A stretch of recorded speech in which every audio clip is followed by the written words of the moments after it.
Yo, and we are live. We are live. It's been I want to say, a minute since I've gone live. I've been busy with life, looking for my controller. Turn down the TV. Um, yeah, just been busy with life, and yeah, um, yeah, just back from vacation, and looks like this space is not changing. Um, yeah, I mean, had a pretty good time, pretty good time. I did also come in because I have an informant who I shall not name. Did tell me that there was some Dallywhacker drama, so I wanted to invite Dallywhacker and see what his opinions is on the matter. So if you're there, Dallywhacker, I invite you to come in. I'll share the link. Um, yeah. Uh, uh, uh, uh, uh,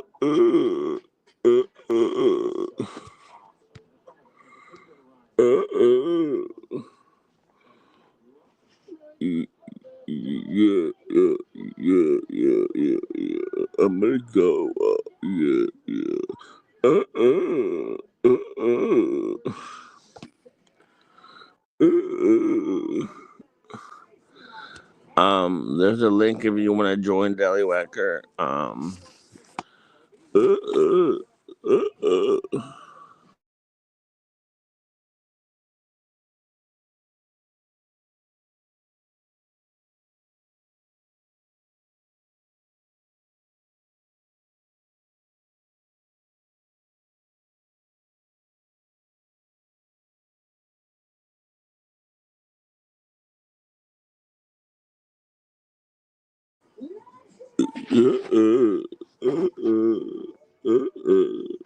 Yeah, yeah, yeah, yeah, yeah, yeah, yeah, yeah.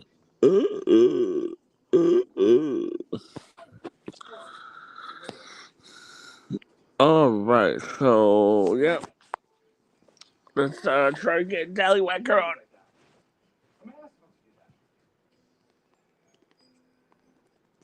Oh,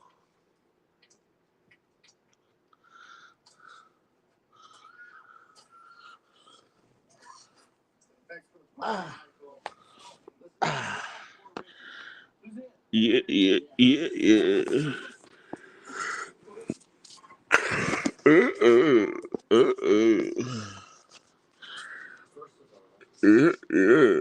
Uh, uh, uh, yeah, yeah. Shit, next week. Ah, my ball. Shit, boys, when does you come out? Fucking next week, yo. You comes out next week, boyos.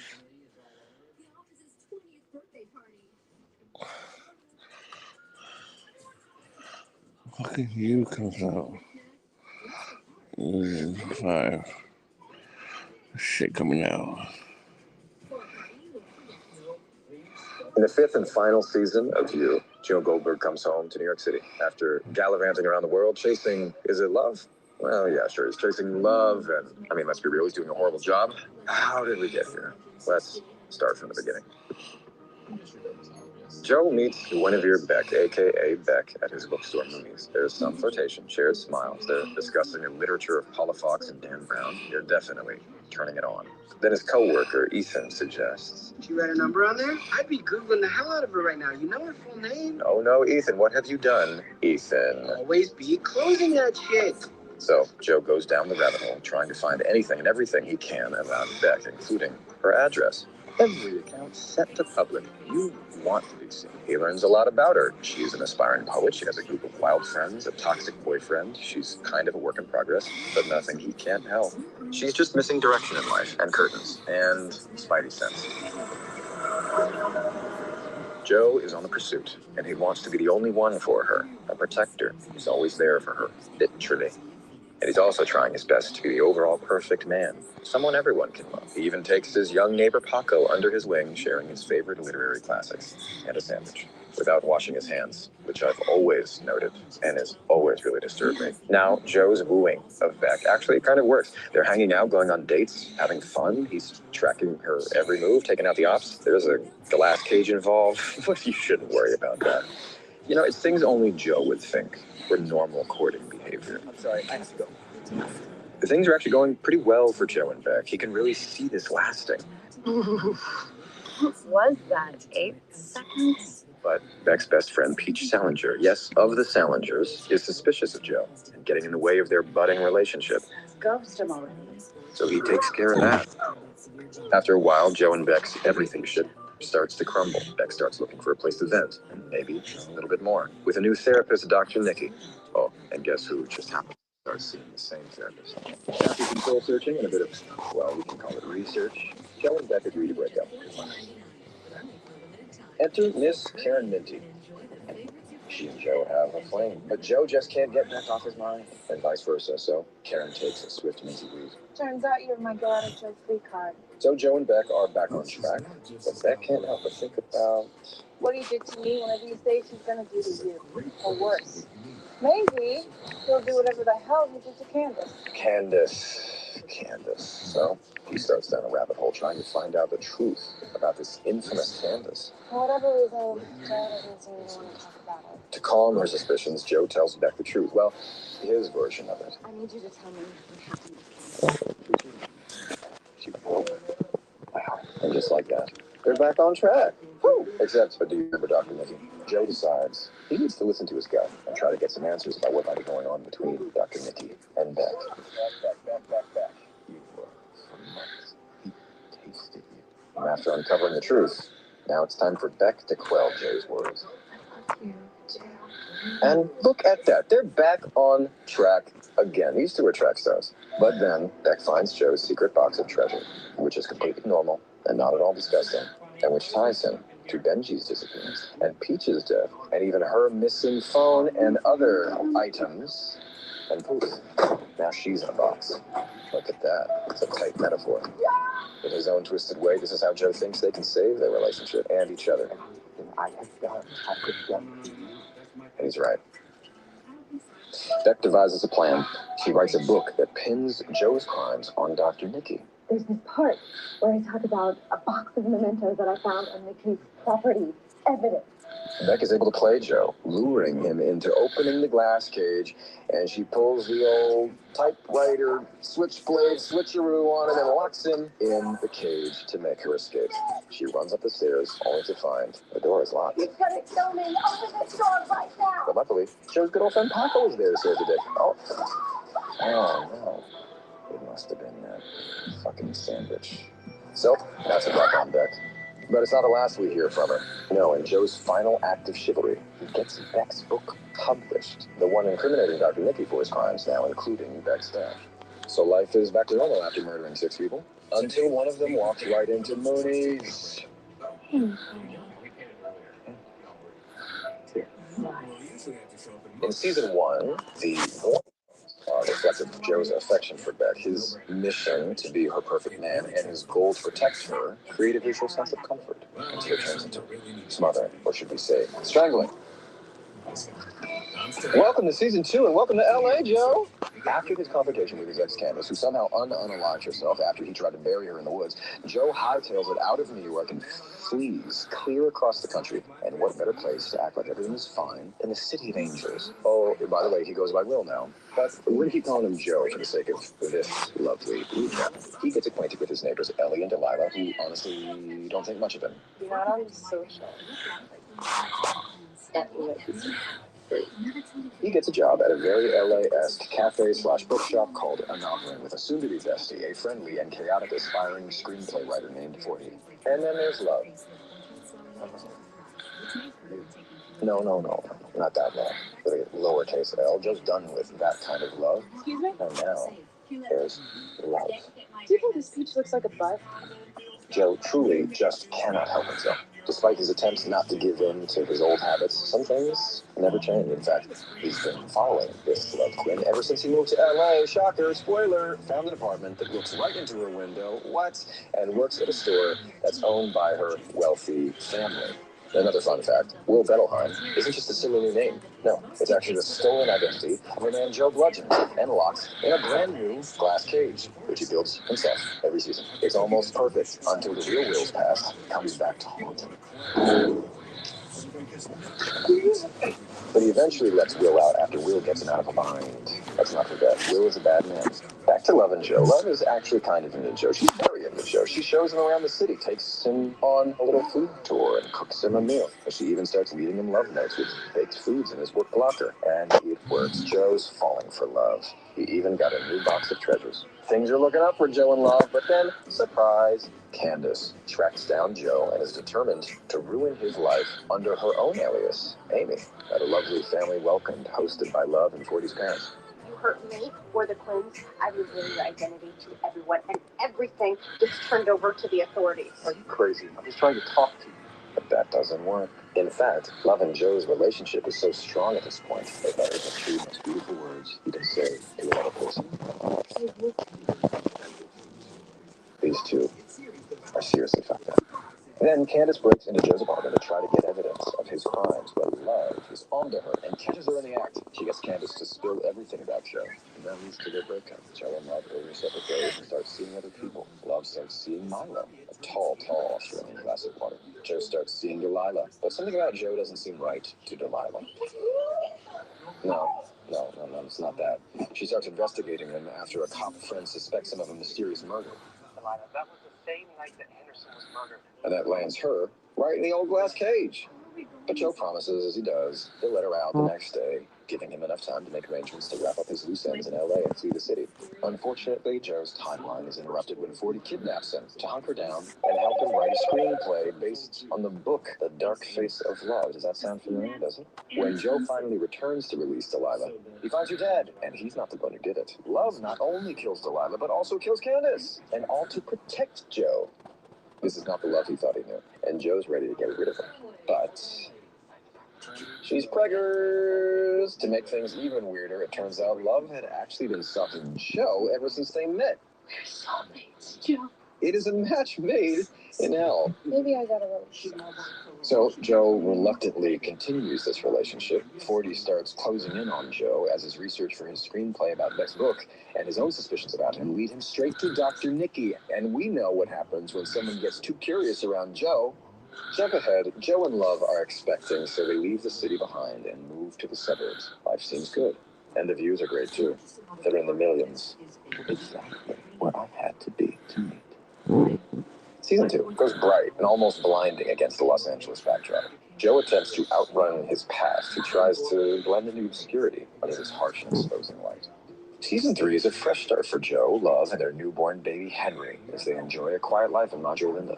They're looking down the barrel of a near-perfect white picket fence life surrounded by some of the most egregious people Joe's ever met. From the outside, Joe and Love are such a happy couple-ish. I mean, it's not Joe's fault his mind is elsewhere. Yet another box of treasures gets Joe in trouble, but Love took the matters and an axe into her own hands. At least Joe was kind enough to help clean it up. Clearly there's tension between Joe and Love, so they decide to go to couples therapy, where they're not murderers. You're not murderers. Their sessions inspired them to branch out into the community. Joe starts volunteering at the local library. Love opens a bakery. It's innocent enough. Nothing can derail them now. Apart from the fact that Joe starts a new obsession with his coworker Marianne, and Love is, she even has her eyes on Theo, her neighbor, and Natalie's son, because you know what's better than one unfaithful spouse? Two! All the while, the entire town is in a frenzy helping the investigation into Natalie's so-called disappearance. And Joe and Love feel like the walls are closing in on them. But Joe is determined to get out of this disastrous marriage, especially being so enamored with Marianne, while Love is barely holding on by a string and finds a way to pass the time through some garden. To try to save their marriage, Love decides she and Joe need to spice things up. And they want to sleep with us. Joe takes this as an opportunity to fast-track the destruction of their marriage, and he accepts the very sexy offer. The group has trouble getting into the swing of things. This leads to an argument between Joe and Love. I killed Natalie for you.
Michael, everyone in the engine room. No, thank you, spoiler alert. You saw the movie, those of you who did. They're happy down there in the furnace. And they're dirty and grimy and sweaty. And they're singing their ethnic songs. Actually, that might be embarrassed. Yes, no.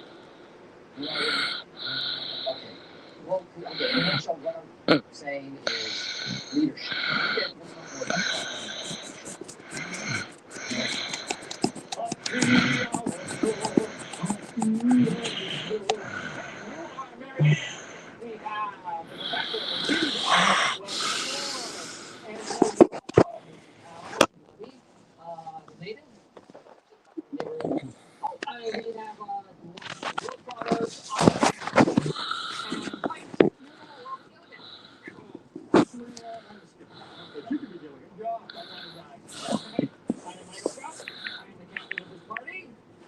Captain Jack, I'm captain of the ship. I'm also captain of anyone who sets foot on the ship. in an office, when you're ranking people, manager is higher than captain. On a boat, who knows? It's nebulous. Hey, look! I'm king of the world! Woo!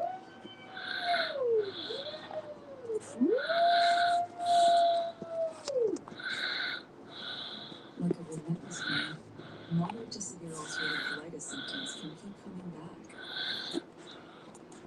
Break away to what's possible with Tremfya, with rapid relief in 4 weeks. Many people experience remission at 1 and even 2 years. Some saw 100% visible healing of their intestinal lining. Serious allergic reactions and increased risk of infections and liver problems may occur.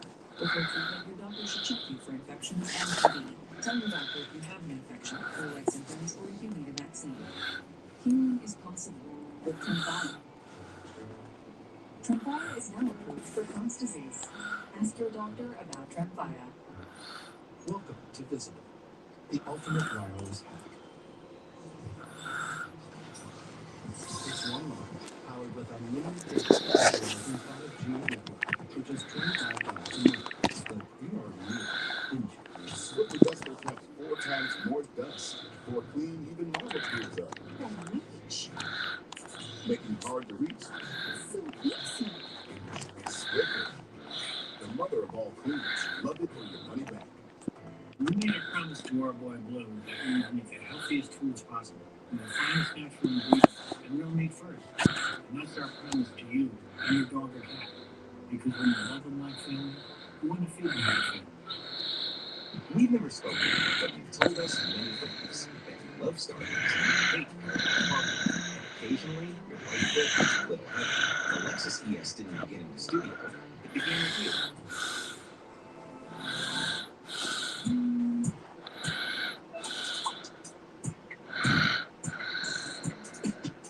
Life's full of choices. Here's a simple one.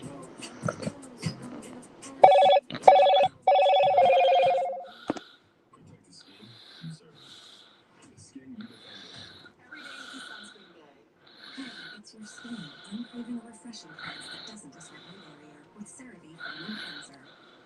you're sick, on vacation. Good thing Amazon Pharmacy will deliver meds right to the hotel. Because your wife's not going out there alone with them.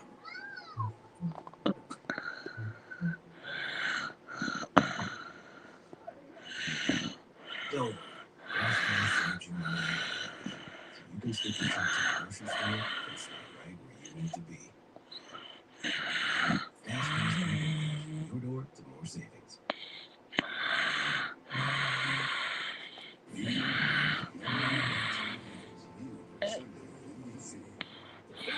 reality stars. You've been looking at me.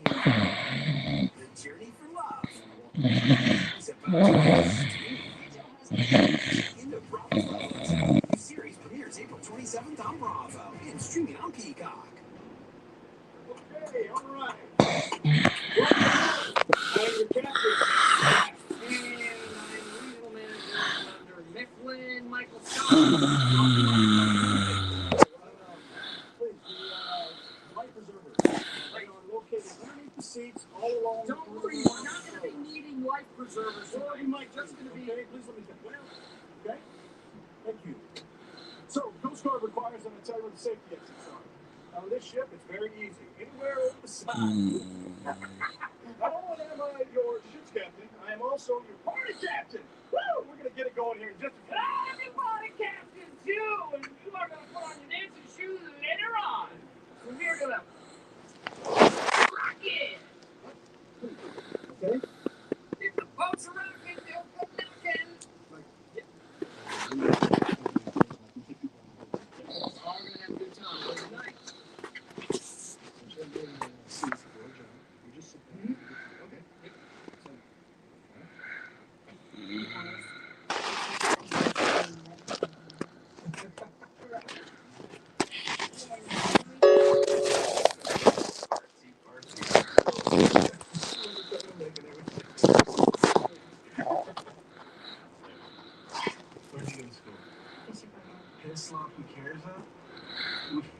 Yo.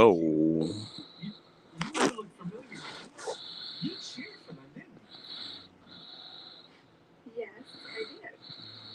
A-W-E-S-O-M-E. Awesome. Awesome is what we are really. A-W-E. Yeah. Everybody's really.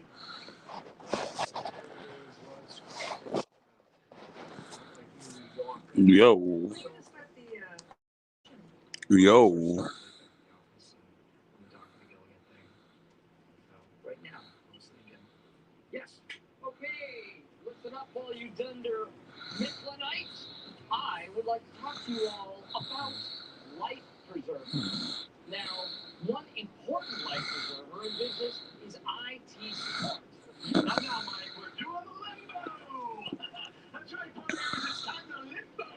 All right. Come on, team. Come up here and hold my stick. Who's gonna be? Me. Usually it's a woman. Stronger. Hey, I got an idea. How would you like to steer the ship? Keep us on a steady course. Keep a sharp eye out. I'm counting on you. I was the youngest pilot in Pan Am history. When I was 4, the pilot let me ride in the cockpit and fly the plane.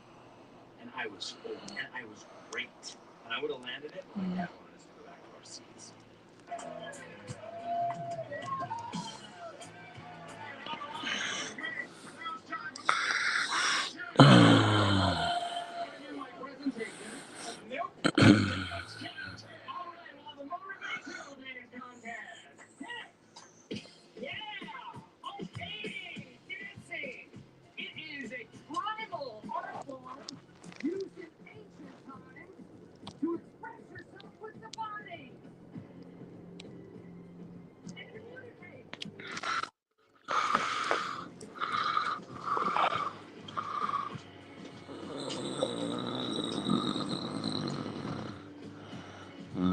Sometimes you have to take a break. Being the kind of boss is always trying to teach people things. Sometimes you have to just do the boss.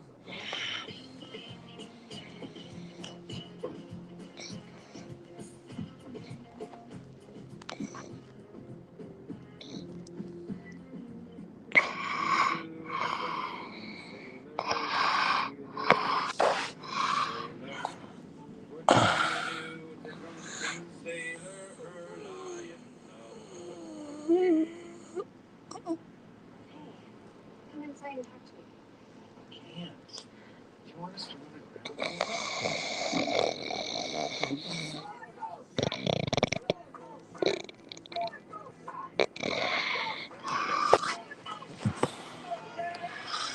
I'm gonna fall asleep here, guys.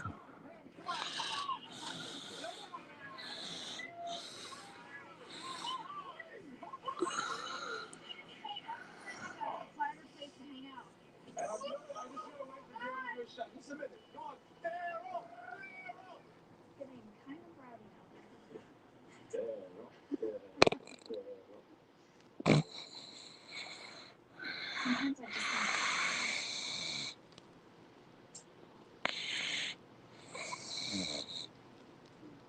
I mean, I don't know.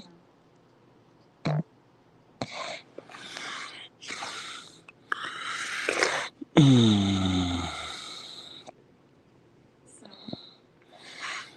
what's it like being a cheerleader?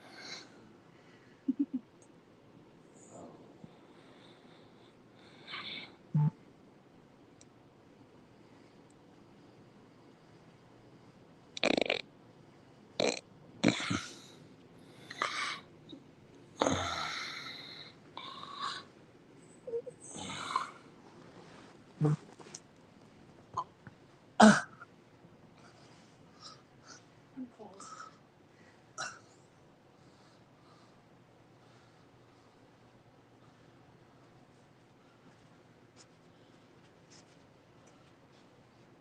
So, what's this presentation all about? See, this is objective. It is about priorities and making decisions using the boat as an analogy. What is important to you? If the boat is sinking, what do you say? Women and children. No. Salesmen and profit centers. Stupid analogy. Oh, okay. Well, obviously, you leadership. Well, I was the captain of the PC platform. You should be the motivational speaker. Give me real responsibility, Michael. Captain Jack delegate. He's left me stage. Let's be engaged. How did you manage to pull that off?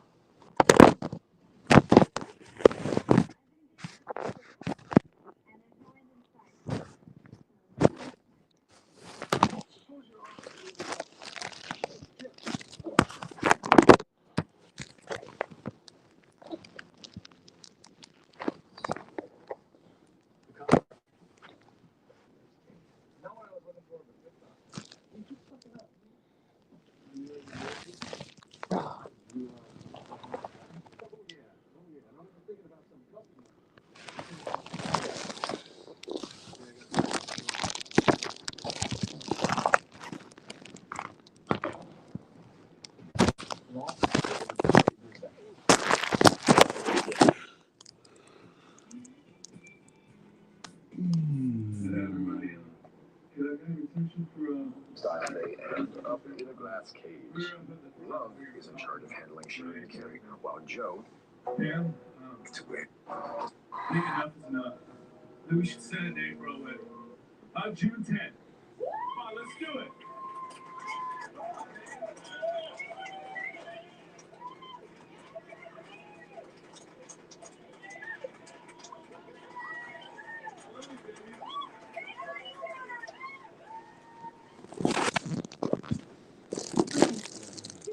Still now, Wolf, still now.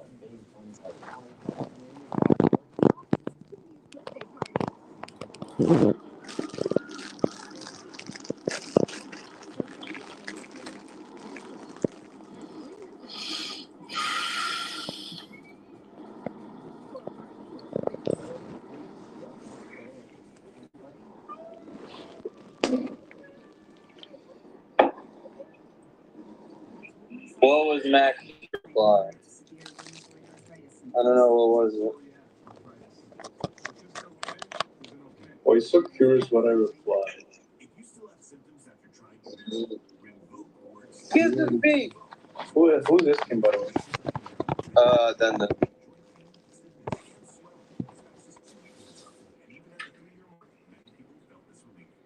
I don't know.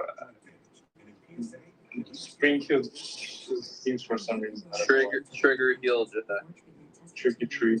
Trigger purgatory pergolator. Sugar tree. Ooh. Burger tree.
on their staircases so you don't slip up. Everything is frozen. The staircases are frozen. Every single thing you can see around me is all frozen.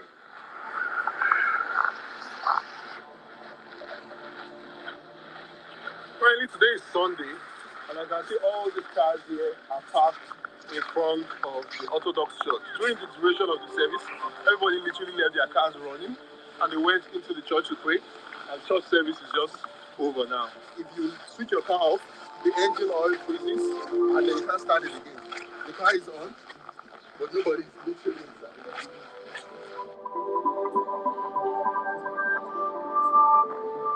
Many of the cars have this covering in front of their radiator. The purpose of this is to make sure that the cold doesn't get into the engine of the car. When parked, most of the cars were covered with a very thick material called the Natasha. This cover ensures the car stays warm when the temperature drops. They cost around $100 to $400 depending on the size. Cars that are like this can't be driven again till the summer because everything inside it will probably already be frozen.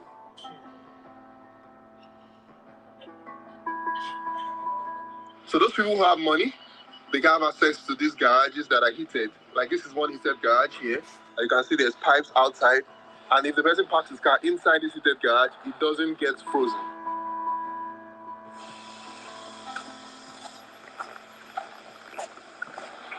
Look at my nose. Like, this is what happens when you walk around for 10 minutes. The temperature here is really brutal. And even though I'm wearing these gloves, my hands are starting to feel numb. I can't really feel my hands as much. My legs felt heavy with every step, and I had a cold-induced headache from the blood which struggled to circulate. Here, passing out in the wrong place doesn't mean you wake up with a headache. It means you don't wake up at all. One of the questions I've been trying to find an answer to is the temperature here is this brutal? Why do these people still keep trying to continue living here? Centuries ago, this entire land was home to indigenous Yakuts, a Turkic-speaking people who thrived in this climate long before any invaders came. They lived off hunting, fishing, and reindeer herding, which was attuned to their frozen world. During the Soviet era, thousands of prisoners were exiled here, not criminals, but political opposition, scientists, writers, and intellectuals. So many of them never made it out. But some survived, and their descendants still live here today. As of the 2021 census, Yakuts make up around 60% of the population, while Russians account for roughly 26%. Against all odds, they were able to build a life worth living. So as much as I question why people chose this place, for many, Yakut wasn't really a choice. It's simply all they've ever known.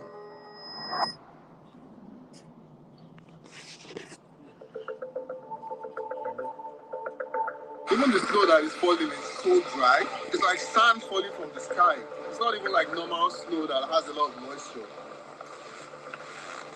I'm already starting to lose the feeling in my fingers already, and it shows that we are actually getting really, really cold. My greatest fear was getting frostbite, which is a major possibility if the cold gets into your skin. Leaving your fingers exposed could lead to permanent loss, and many people have lost their limbs from making this grave mistake in the past. So we need to find somewhere to run into now, where we can heat ourselves up.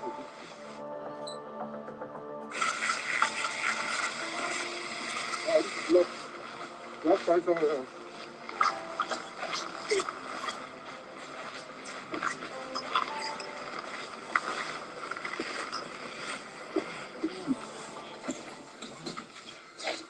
This is too extreme. This is too extreme. I just feel like sharp pains all over my fingertips. Today is warmer than yesterday. So this to you is warm? It's very warm, yes. What is cold? How many degrees? Minus 40, 45 degrees. Minus 35, minus 30. I'm just going for a walk. Minus 35. So this to you is warm? It's very warm, yes. What is? I just feel like sharp pains all over my fingertips. Today is warmer than yesterday. So this to you is warm? It's very warm, yes. What is cold? How many degrees? Minus 40, 45 degrees. Minus 35, minus 30. I'm just going for a walk.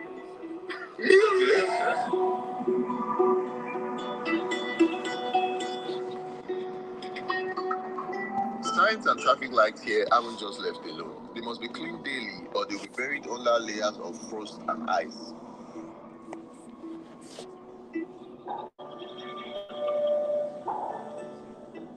So at the Chinese market now, I want to get a new shoe because my shoe is not doing the job.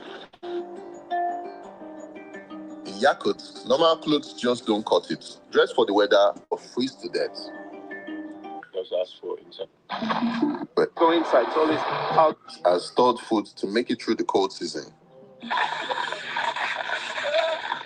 Guys, it's so heavy. Ooh. This thing is rock solid. It's like a stone. It's heavy. To put this into perspective, the average freezer in a household runs at about minus 18 degrees Celsius. But Yakut has temperatures that can go as low as minus 71 degrees Celsius, which is more than 4 times as cold as a freezer. So for those people who are selling in the market, people who are going to have to stand for a very long time, we put this on the floor here. This is deer skin, so you can stand on it and your leg doesn't get cold fast enough.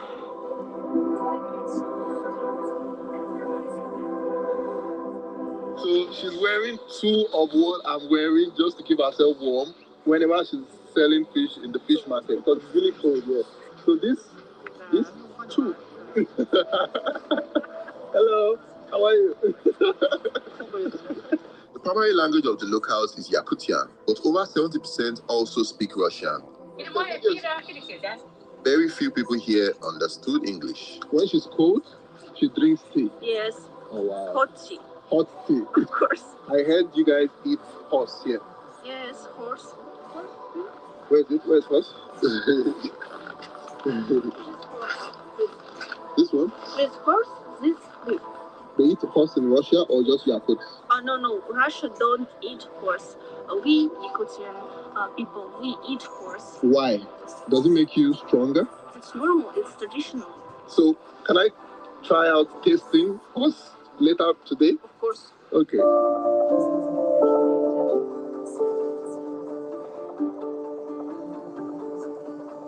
Just to know how cold it is, they have bus stops, and the bus stops are heated because they don't want people standing outside in the cold.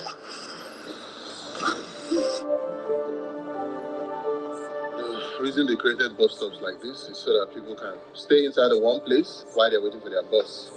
So there's a screen up here that literally tells you when your bus is arriving, and then once you see your bus outside, you just run outside and get into the bus. If there was one way for me to fully understand just how brutal this cold is, it's through science.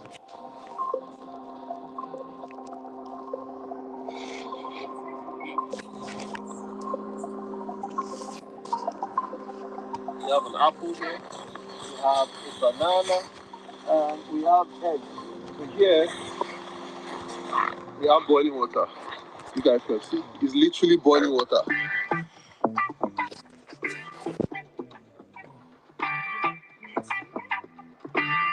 Boiling water is literally freezing in seconds when you throw it up. That is crazy. We have some clothes that we just want. I want to see how long it takes to dry in this weather. I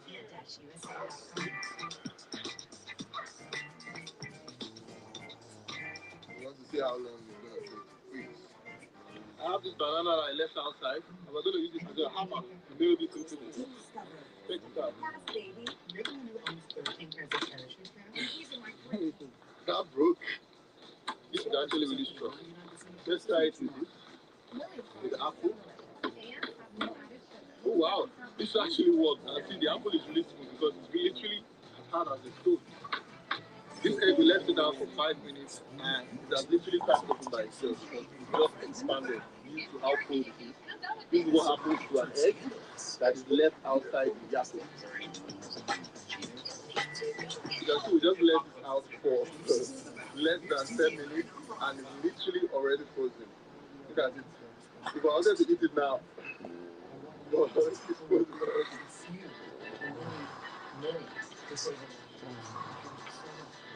Guys, can you imagine? This is I just watched just now. It's like a piece of wood now. If you wash your clothes and you spread it outside, this is literally what happens to you. Yeah. It's not a piece of wood. All of these just happen less than 10 minutes.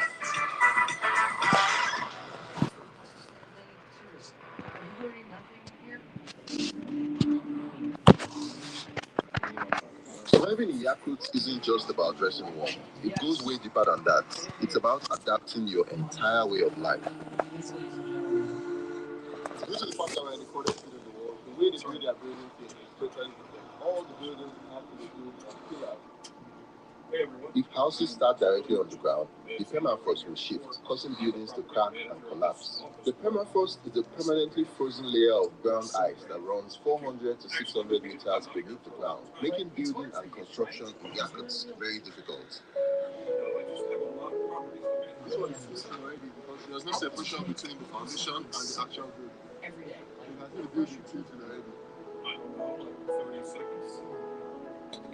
The entire city relies on a centralized heating system, meaning instead of individual heaters, Yakut runs on one massive government-powered infrastructure that keeps homes and buildings warm and prevents them from turning into ice coffins. Russia is the second largest producer of natural gas in the world, which makes heating cheap.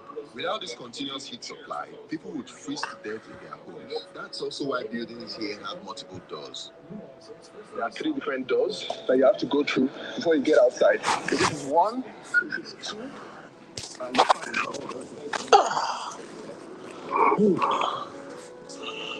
In this city, pipes can't run underground because the floor is frozen solid. So water, gas, and sewage pipes have to run above the ground. because the ground is so hard, whenever they want to bury their dead, they need to take wood and burn the ground for like 3-4 days. And then when the ground gets softened, then they can now break the ice and then they can now bury their dead. Usually, some people have to wait till summer for them to bury their dead.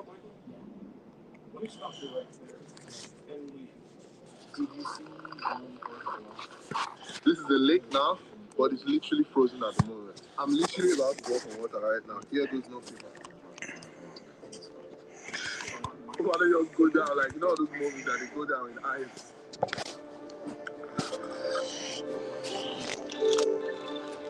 I'm actually in the middle of the lake right now. This is the center.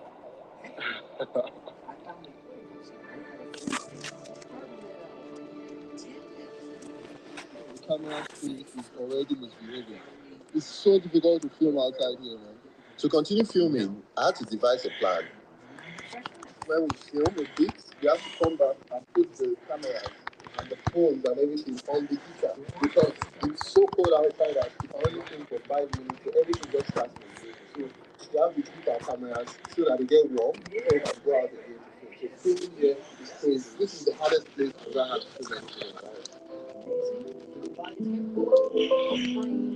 Being a travel creator is expensive, and a lot of times I lose money on making these types of videos. Working with brands is one of the ways I'm able to support this channel, which is why I'd like to thank the sponsor of today's video, BetterHelp. I'm always in support of therapy, especially for men, because we live in a culture where men are always made to feel like even if they are going through something, they should always be strong. And if they seek help or if they seek treatment, it makes them look weak. But I totally disagree with this. I wish I had found therapy sooner because it has been life-changing for me. One of my goals this year is to find a balance between work and play. And as a child creator, this is really difficult because I'm always on the go. For me, therapy is like a massage for my brain, and it has helped me deal with a lot of my stress and anxiety. BetterHelp is a service that makes therapy more accessible by connecting you to a network of over 10,000 professionals. These licensed therapists provide treatments done securely over the internet. One of the best parts about BetterHelp is that if you don't like the therapist they pair you with, you can easily switch to a new one for free. BetterHelp also allows you to connect with your therapist on the go to give you a timely response for whatever it is you might be going through.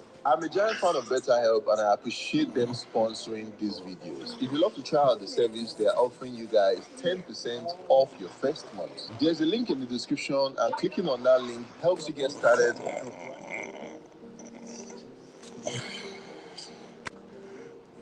This frozen layer of ice goes down 100 meters. Welcome to my kingdom. My chair. I have the ice pieces of the permafrost. One of the most powerful. Now, this is the chair, all made of ice.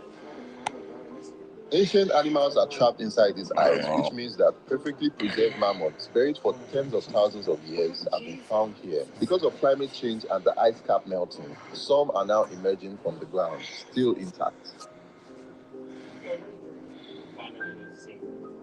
Guys, we're about to enter the coldest hotel in the world. This is the coldest bed of the coldest hotel in the world. I'm literally sleeping on ice. Ooh.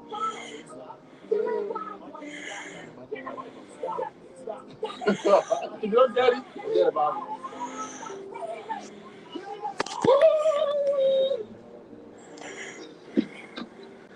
Beneath all this ice in Yakutsk also lies one of the greatest hidden treasures on earth, diamonds. The diamond industry isn't just one of the reasons people come here. It's also what fuels much of the region's wealth. This frozen land accounts for over a quarter of the world's diamond supply, making it the biggest diamond mine on the planet.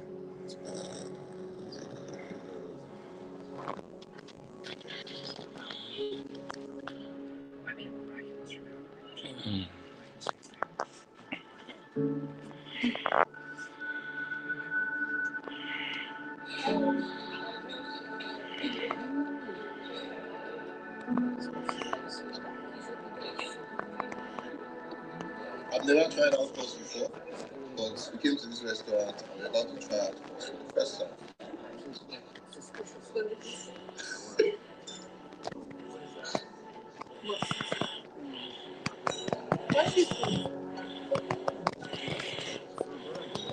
Tastes like normal meat. It's actually not bad.